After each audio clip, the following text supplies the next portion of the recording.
angrily at Joe Biden. Again and again, I've seen the contest between competing forces in the battle for the soul of our nation. We all know Donald Trump sees a different America. I will end the agony of our people, the plunder of our cities, the sacking of our towns. You can't love your country only when you win. For the good of our nation, it is time for crooked Joe Biden and myself to debate. We have to debate.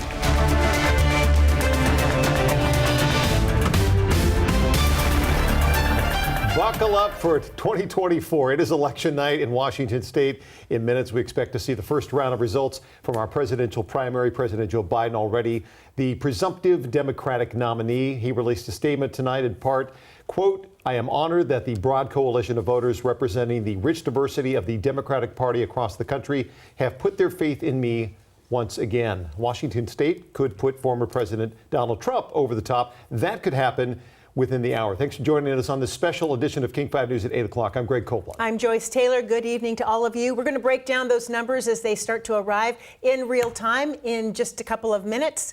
Much of the nation has spoken. New video here out of Alaska and Michigan. Both have already held their primaries, as well as about half the country. Now, a 2020 rematch between President Biden and former President Donald Trump is all but certain. Washington state is one of the first major contests after last week's Super Tuesday. There are 43 delegates available for the GOP candidates in Washington, another 92 for Democrats. Live look here at the King County Elections Office. A bit quieter than we saw earlier this evening as election workers are at the ballot boxes to collect all those ballots. But those workers have been counting all day long. New video here out of King County's sorting room shows the verification of signatures and the tabulation of some of those votes. Let's take a look at where delegates stand across the country among the front runners tonight. Polls have already closed in Georgia and in Mississippi. King 5's Erica Zucco is using our exclusive Magis technology to break down vote totals nationwide. Erica, show us the delegate count so far. Well, Greg and Joyce, you mentioned that President Biden has already clinched that nomination. As you can see right here, 2,012 votes. That's above the number that he needed. But let's take a look at the Republican primaries happening here. And you can see that there is still a total of less than 30 delegates that former President Trump needs to earn in order to reach that number, 1,215. A lot of us will be watching for those totals. And of course, we'll be tracking throughout the night. For now, I'll send it back to you.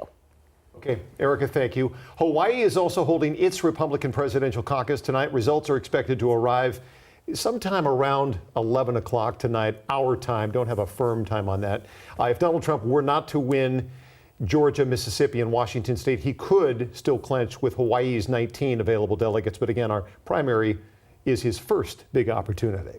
Joining us tonight to take a look at the big picture are King 5 political analysts, Rob McKenna and Gary Locke. Rob has served as Washington State Attorney General. He ran for governor in 2012. Gary served 2 terms as governor, also as U.S. Secretary of Commerce and U.S. Ambassador to China. To both of you, thank you so much for sharing your expertise with us tonight. Pleasure to be with you. Good to be here. Thanks. Let's talk about the delegate count so far. I mean, what are your thoughts about where we are? Any big surprises at this point? No surprises. I mean, by the end of tonight, I'm sure President Trump will have locked up and secured the votes, delegates out of Washington state, so he is the presumptive nominee. And of course, President Biden has already locked up all the delegates that he needs. And what about you? Any surprises? Are any of us surprised at all?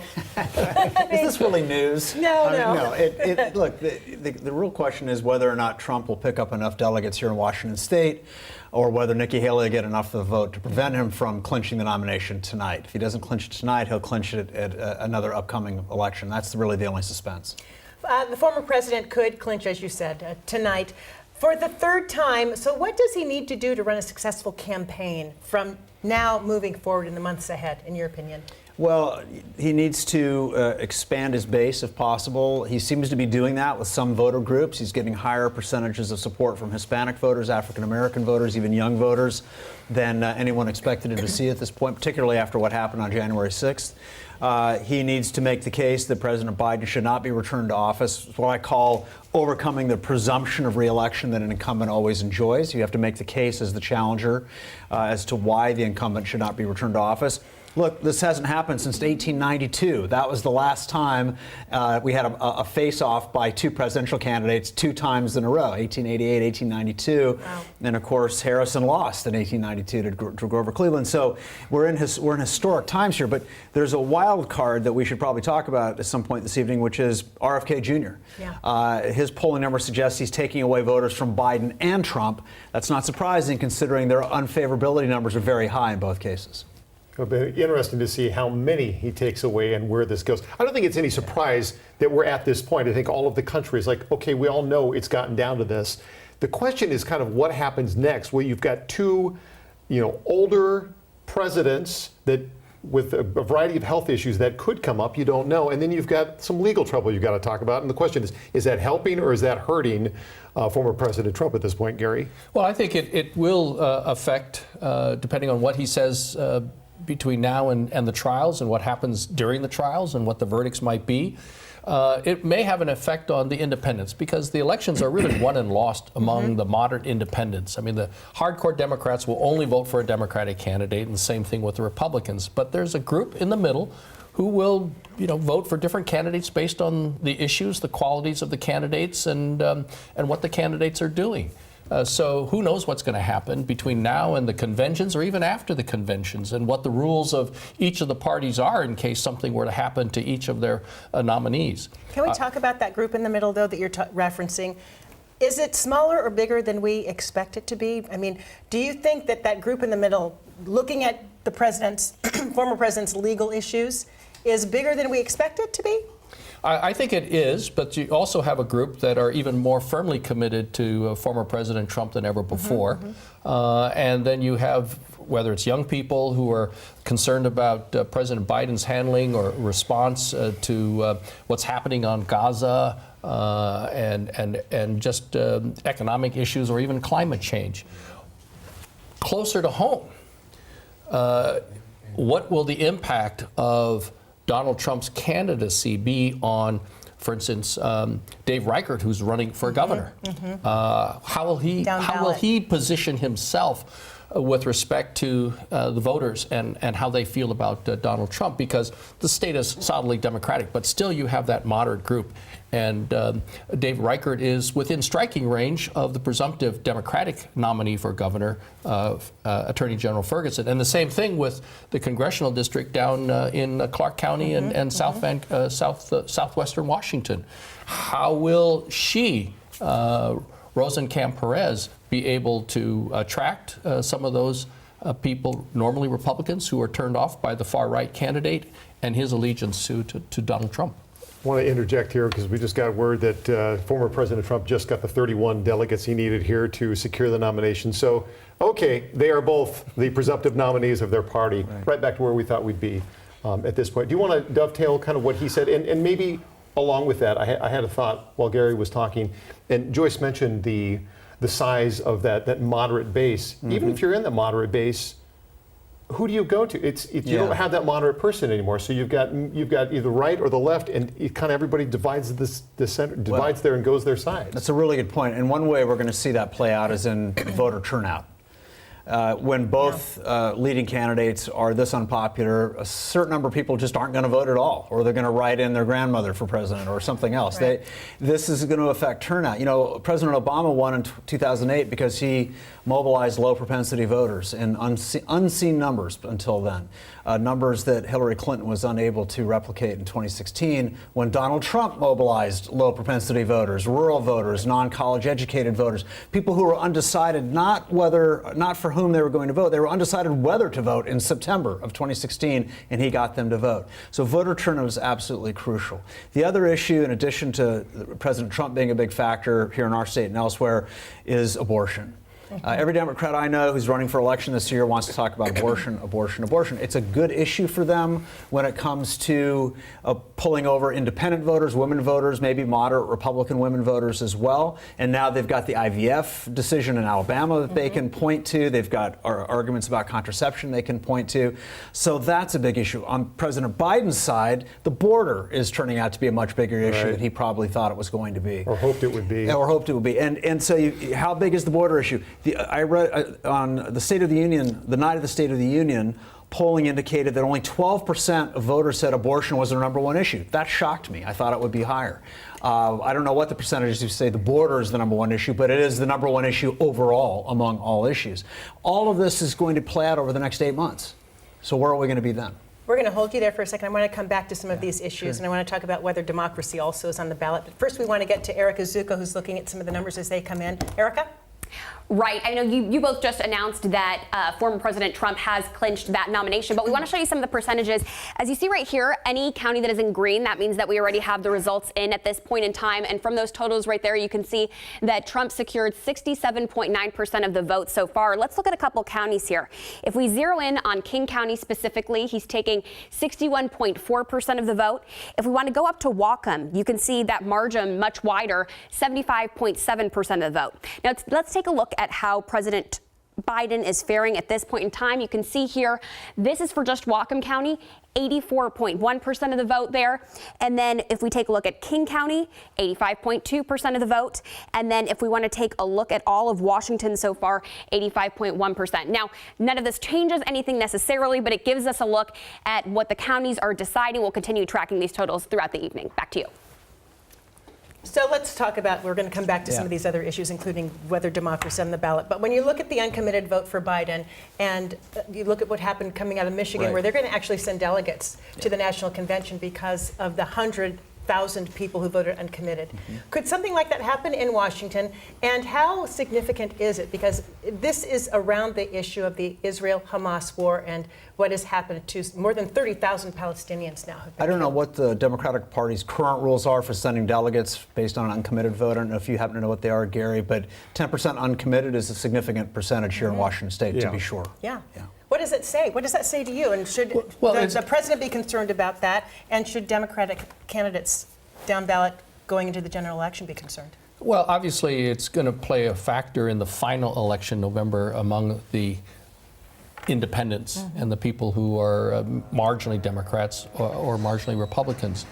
But by and large, this is really a statement, a protest vote, a statement of principle, trying to send a message to the Biden administration and to people all around the country that there's a large number of citizens, a segment of the population who are very concerned about the travesty, the violence, the death, and the destruction that's going on in the Gaza Strip, and that people want a ceasefire. So, but in the end, most of those Democrats will vote for President Biden because the choices will be very stark and very clear. I was asking you about whether democracy is on the ballot, and you mentioned that a lot of people may just not vote or write in their grandmother. Isn't there a danger with that? There is if the turnout is low enough, absolutely. I don't think it'll be so low that it risks our democracy. I think it could be lower in ways that hurt the chances of President Biden, maybe President Trump, because there are going to be a percentage of Republican voters who are never Trumpers who are not going to vote for him. Of course, what matters is where those votes are found. It doesn't matter whether you vote for Trump or not in Washington State, because Biden has such a big lead here. All the electoral votes from our state are going to go to President Biden. It matters in states like Georgia, Nevada, Arizona, Wisconsin, Michigan, Pennsylvania.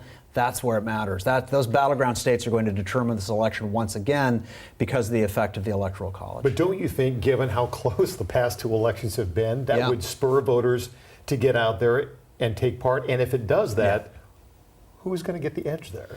Yeah, I mean, it's hard to say, right? I mean, what's another unusual factor or feature of this election is that President Biden has the lowest percentage of the likely vote today of any incumbent president since 1948, except one, Trump in 2020.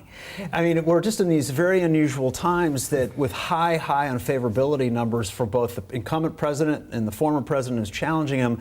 And so it's really going to be which candidate can get his voters out in sufficient numbers to carry those battleground states and win with the Electoral College, whether he wins the popular vote or not.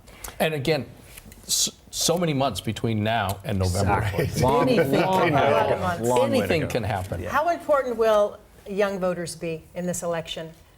I mean, Gary, for your candidate for sure, right? They're really important for Democratic candidates for president. Very, very important, and because the larger, well, they're just growing in numbers, and they're very principled and have very strong beliefs. And much of the campaign you will see from the Biden administration, and the campaign will be focused on the young voters. And the use of social media and everything else, right. yes. Right. And it is that Even group TikTok. that's highly concerned about what is happening with the Israel-Hamas war and what is happening in the Gaza Strip. So we have some more results from Washington State. Let's get back to Erica Zuko. Yeah, Joyce, let's start with what you were just speaking out about. A couple of minutes ago, when we just had a couple of counties in, you saw that uncommitted vote that was at 10%. Now it has gone down to about 7% with more of these counties in the percentage-wise. I want to show you a couple of counties specifically so you can kind of see how those totaled in. If we look at King County here, we had about 10% voting uncommitted. But if we take a look over at Pierce County there, you can see the number slightly lower at 6.5%. At this point, let's go look at the totals one more time, and you can see all of the counties that we have filled in blue. These are the ones that we still have totals for. Now let's take a look over at the Republican primary. We're going to get that loaded right here. You can see all of these green counties we have totals in for. At this point, Donald Trump 73.8% of the vote to Nikki Haley's 22.1%. Now let's zero in on King County specifically and see how those numbers there are looking. At this point, 61.4% for Trump, 33.8% for Haley. So that tells us a little bit about how voters here were deciding. Now, as you can see, we're still waiting for Snohomish County, a couple others. We're going to keep you updated on those totals throughout this newscast. Back to you. It's only the primary, but I was trying to pay attention to the overall statewide numbers. It was like 473,000 to 362,000 for Trump. Granted, again, primary. Do those numbers say anything? Too early? What it tells me is how few people bothered to vote. I mean, we have what? Right. We'll have over 3 million votes cast in November. I'm curious to see what the percentage is going to be. It's pretty low. And so you have less than a 750,000 voting in the primary. Right. What's interesting is a large number of votes, whether in King County or statewide, for Nikki Haley. Now, again, as Rob indicated, it's not going to make any difference in the state of Washington because Biden will get all the electoral votes. The Democrats are so solidly ahead in the state of Washington. But if you have even a fraction of those disgruntled Republicans in other states saying there's no way I can vote for former President Trump, right, I'll either sit it out or I will hold my nose and vote for a Democratic President Biden, then President Trump could be in trouble. But again, it all comes down to the turnout in very specific states. All President Trump or President Biden need is just to win by one vote in any of those states, and they get all the electoral votes. Right. I want you, if you could explain the support behind Trump, despite the 91 felony charges against him, despite the $500 million verdicts against him that he's going to have to put bonds up for. I think he put bonds up for about 90 million of the 500 million. Despite the pending potential trials and all of the legal issues around him, there still is so much support for the former president. Explain that. Why is that so? And why are those issues, do they seem to not matter to so many voters? I think among his base supporters, there's a lot of skepticism about the legitimacy of some of these cases and trials brought by partisan Democrats in Georgia and New York, et cetera. So they're going to discount the charges and believe Trump when he says they're politically motivated. That's part of it. Number two, I think that people tend to rally around the standard bearer. He's clearly going to be the nominee, and people tend to get behind their nominee. They may not get there immediately. It may take a while, but they do come around ultimately because we have a binary choice here. Just one or the other if you want your vote to count. But so as that's someone a factor. who comes from a legal background yourself, Yeah. and being a Republican, Yeah. should those issues matter when it comes to the leadership of the country? Yeah, I think they should, absolutely. I think being convicted of a crime is disqualifying to be president of the United States. In the red states, though, majorities of voters say they don't think it's disqualifying. And that really astounds me. I can't remember a time in our history where that you would be able to say that. I just think that reflects the intensity of people's desire for change, and they think that Trump is has the best chance of bringing them that change. Gary, let me ask you: do you think if President Biden had said, you know what, hey, I don't want to run, I'm going to take myself out of this, do you think President Trump would have as much support as he does right now? Again, there's a group of, most Republicans are just firmly committed to the Republican candidate, and they will only vote for the Republican candidate. They can never cross. A few will. And then, of course, you have basically the independents who sometimes vote Republican, sometimes vote Democratic, based on the personality of the candidate and the issues. But I think, obviously, if it were someone else other than President Biden, sure, I guess that's what I meant to say. There might be more that might cross the line, but I doubt it. What is interesting is they're both over 80, or close to 80. They're both older in terms of a presidential candidate. Yep. So, I mean, people have a lot to weigh in terms of their ability to serve long term. So, what do you expect to happen as we move closer to the general election? As people who are in the middle or who are undecided or are never going to cross over, what will be the deciding factors? What will it come down to? Abortion, President Biden's age will be a factor. The border will be a factor. Trump's legal troubles, which seems to really understate it. I feel like I'm understating when I say it's just troubles. Will one of those rise to the top? It's really hard to predict 8 months out, I think, which were going to be the most important factors. We haven't even talked about the economy. No, we haven't or talked inflation. or foreign affairs. I mean, what's happening The economy's doing well. Inflation, not so well. I feel like a lot of voters just don't care about some of that stuff. They think they're one or two, and that's it. Well, here's an interesting fact. The economy used to be the number one issue. Remember what Carville famously said in 1992? It's the economy is stupid, right? And we all remember that. Thank you, James. Actually, in every election since then, the economy has been less and less important in people's decisions on how to vote. There's a lot of data around that. Instead, what have become more important are the cultural issues. That's clear. And the female vote. There is a lot of data around the female vote, which could also be key. Which, again, is why the abortion issue is so potent for Democratic candidates. All right, let's get back to Erica. A few more results dropping. What do we know now? Well, we know that at this point, 40 out of 43 delegates in Washington state have gone to former President Trump. And we have a couple more counties in that we want to give you the totals on at this point.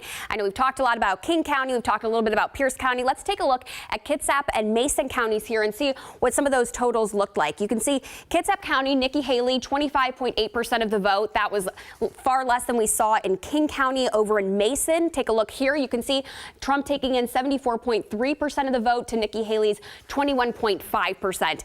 And when we go back to the full total for the state, you can see again Trump taking 40 of those 43 delegates with 74% of the vote. Now let's take a look over at the Democratic side and see how that's looking at this point too. President Biden taking almost all of the delegates, and we're just waiting on a couple of counties now. We're waiting to see what'll happen right there. But if you take a look, you can see 86.7% of the vote, and at this point that uncommitted still just at about 7.6%. Now, as you can see, we're still waiting on a couple of counties and bringing those updates throughout the night. Greg? Okay, Erica, thank you. And as we start to wrap things up here a little bit, we want to take a final look at where Washington state results stand right now. So on the Republican side, do we have those maps? Did I jump? Did I get too far ahead? They're good Wait there. for it. Wait for it. Just want to give you a visual of how things look at this point right now on the Republican and the Democratic side. So for the Republicans, there you have what Washington looks like, 72%. Nikki Haley managing to get 24% there in Washington. And on the Democratic side, let's take a look at that. Dun, da, da, da. 87% for Biden, 8% so far uncommitted. It's been at 10%, down to 7%, now up at 8%. So we're going to watch that number very closely. So, of course, several other states still need to hold their primaries. You've got Florida, Illinois, Ohio, and we are also approaching the conventions for both parties. The Republican National Convention, it's going to be in July in Milwaukee. The Democratic National Convention follows right after that. That's in August in Chicago. And remember, there are going to be, as I mentioned before, 20 uncommitted delegates that will be sorted out among Democrats. Again, we're likely to see that 20-20 rematch.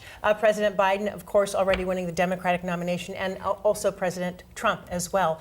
We want to talk about August, when our state's top 2 primary elections going to be held prior to the general election. There's so much at stake. We're talking House seats, the Senate seat, the governor's race, and so much more. So let's start with the governor's race. Democratic Governor Jay Inslee already announced he's not going to seek a 4th term. So let's look at some of the candidates vying for that position. And there are several. Dave Reichert among them, Bob Ferguson, Mark Millett among others. Washington State has had a Democratic governor dating back to the 80s. So either one of you all choose who will answer this first. Does that change in 2024? Well, I'm a supporter of Dave Reichert. I've known him since we worked together at the county when he was sheriff.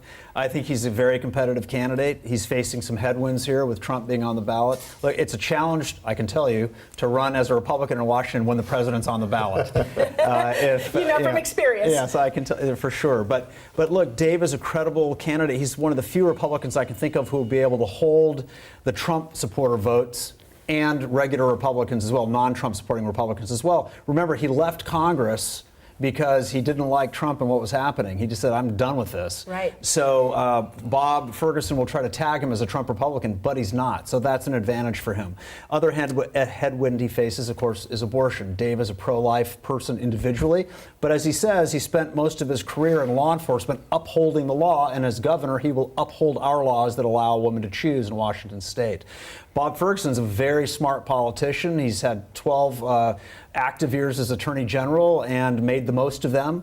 So he's a very strong candidate. So I think we've got a horse race here, but I think it's a bit more uphill for Dave. He's really going to have to work hard. You agree, Gary? Very much so. I've known Dave Reichert as well from my days at the county, along with Rob. And when he was a member of Congress, a highly respected, principled individual. He will be able to hang on to the Trump Republicans. They have no place else to go. He does have fairly moderate views on other issues, and so he will be attractive to the so-called moderates and the independents, traditional Republicans. But this state is still fairly solidly Democratic. Strongly Republican on the east side of the mountains, but still on the west side, strongly Democratic. And when you have President Trump on the ballot, which will, I think, energize the Democrats, they will turn out. And I think it's Ferguson's race to lose. Well, Governor Inslee built campaigns in the past on issues. I mean, you've got things like the environment and others. Where do you think you see the 2 candidates as they come into this? And it sounds like one will be anything anti-Trump, but where does Reichert come from that? He hasn't been in the public eye. So he's going to have to kind of make a name for himself again. How does he do that? Yeah, he has to reintroduce himself to the voters, but that's what campaigns are for. He's able to do that because he was a sheriff, he caught the Green River Killer, because he was in Congress for as long as he was. He'll need to reintroduce himself to some voters, but he starts in a stronger position than just about anyone else I could think of. I think that Reichert's going to run on gas prices. He's going to run on taxes. He's going to run on homelessness and mental health and homelessness as well. Mental health, drug addiction, and homelessness as well. And those are potent issues for him, I think. I think Bob's going to run on 2 issues, Trump and abortion. We have about 1 minute left. And I think I just want to focus on the importance of voting at all, that people need to get out and vote. And your thoughts on just, we have this right to vote, people died for us to have this right to vote. It's just important to be heard. So first to you, just speak to the importance of just voting, regardless of where you fall. Well, it's somewhat disappointing that less than 1 million people, about 750,000, voted in today's election, and maybe they felt that their vote really didn't count because the outcome was so very clear. But it will make a difference, and maybe not in terms of the electoral votes in the state of Washington in November. I believe that President Biden will get all the votes and get all the electoral votes, popular vote and the electoral votes. But it will make a difference in terms of the governor, in terms of the members of Congress down in southwestern Washington, in terms of the House seats, our Senate seats. And the House and the Senate. And it's going to make a big difference in these battleground states that Rob was referring to, Pennsylvania, Ohio, Michigan, and so forth. the candidate could even win by 10 votes, 5 votes. That will be enough And there to have win been the some close presidency. races. Yes. Absolutely right. We have a few more seconds. Look, we get the government we vote for, and we have an obligation to vote because we get to pick our own leaders, and we were the first people on the planet to decide that. It only works as long as we all participate. Well said. Thanks. So vote. There's a lot ahead. Oh, so much in this election cycle before November. So much. There are 3 presidential debates that are scheduled, one in September, 2 in October. Also, the vice presidential debate, that's set for September. Make King 5 your choice for up-to-the-minute analysis ahead of the election, of course. We want to thank Rob and also Gary for being here tonight. The best. Thank you for coming analysts in. out there. We the will best, have right here. We will have the latest delegate count in less than 30 minutes coming up on King 5 News at 9 o'clock. Thank you so much for watching, and good night. Thanks for your time. Thanks to both of you. Thank you. Good night, everyone.